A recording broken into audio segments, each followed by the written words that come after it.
Today we're going to just revisit the power and the tool of reflection. We've been doing a lot of reflection and gratitude over the last couple of days. After every video, I expect you to sit down. I would encourage you to sit down, not expect you, encourage you to sit down, close your eyes, center yourself with a couple of deep breaths, and then reflect on what it is that you're grateful for. Deeply feel it. Like those eyes, you have to feel how your life would be without your eyes and how grateful you are that you can see.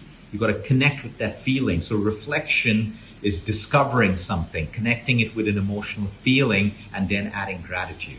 It's not just a list that we ramble off everything, I'm grateful for this and that. No, we connect with the feeling. If I'm going to be grateful for something, I want to feel it in every cell of my body, in every part of my heart, that I am truly grateful. Then I don't have to repeat it 10 times. Once is enough. When you connect the feeling and the emotion with what you are grateful for, that is deep gratitude.